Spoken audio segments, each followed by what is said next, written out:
Okay, hello mga bro. Oh, ito, meron na naman akong i-share sa inyo mga bro. No? Pagpalit ng oil seal sa engine sprocket. Yan. Simpleng-simple lang to mga bro. Kumbaga pa basic lang. Yan. Oh, pero bagong lahat mga bro, nice kung subscribe ninyo ang aking YouTube channel. Kuya Bert channel. Yan. At paki-like na rin, paki-share, no? At paki-pindot na rin yung notification bell yan para sa mga bagong update ng aking video.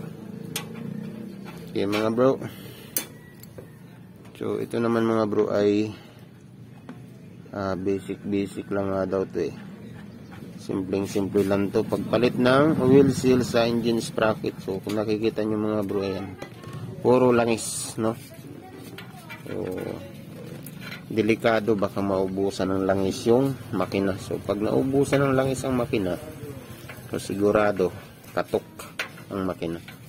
Okay, kaya dapat palitan ka agad ng oil seal. So wag nang palalain pagka may diferensya yung makina. Okay mga bro, so panoorin lang nyo itong ginagawa ko. Ayan mga bro, okay, bubuksan na natin mga bro. So dito sa taas wala na, isang bolt kulang na, kaya dalawang bolt na lang sa baba. So ayan, grabe mga bro, puro langis, no? Kaya gawin natin dyan, palitan natin ng oil seal. So tatanggalin lang natin to, dalawang tornilyo, no, sa lock nut ng engine sprocket. So digits lang yan mga bro. Yan.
Okay mga bro, so yan, sisikwatin lang natin ng screw, no?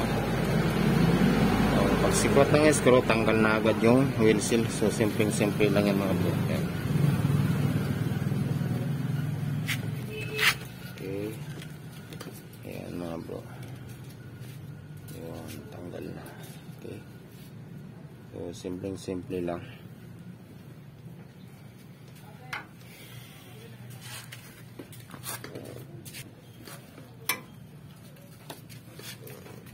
Ilinisin lang natin yung gilid ng pinagtanggalan ng oil seal.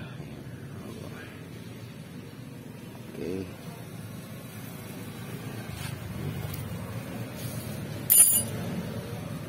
Okay, so ito na yung bago nating oil seal. Yan mga bro. So kailangan parehas yung number, no? Ang number ng oil seal sa engine sprocket ng Barako ay 123, no? That's 1. Okay, 13.1 pala, 13.1. Okay mga bro, so 13.1 number ng oil seal dito sa engine sprocket ng Barako.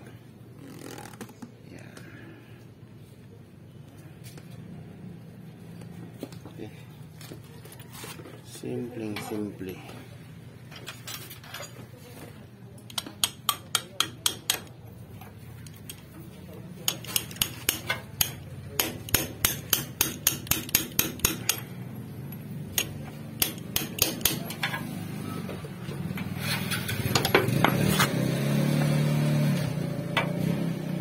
kailangan mga bro ay pantay na pantay, no?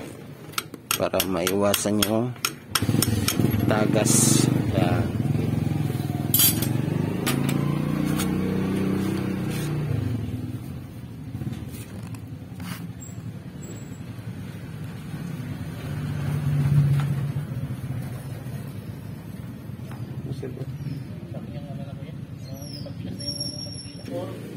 Okay mga bro, so, ayos na. Yan, palitan na natin ng wheel seal. So balik na natin yung engine sprocket. Okay, so yan, salpak lang natin dito yung engine sprocket.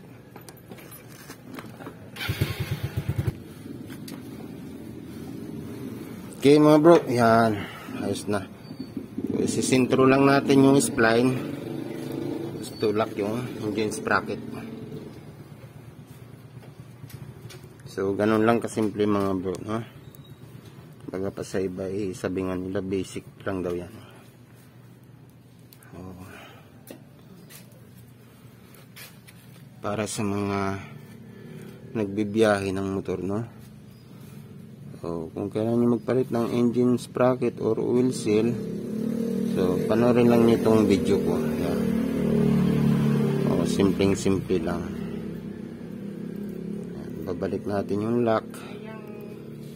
Tapos ikutin.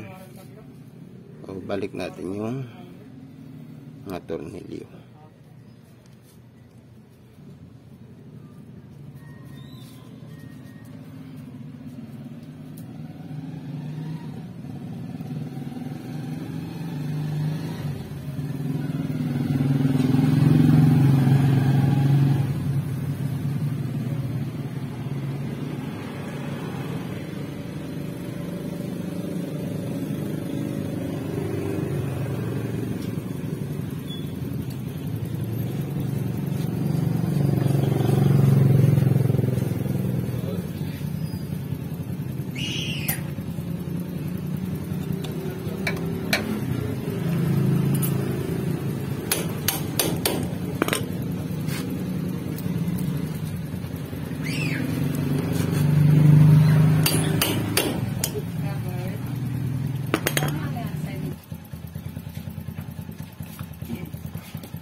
Okay, higpit na.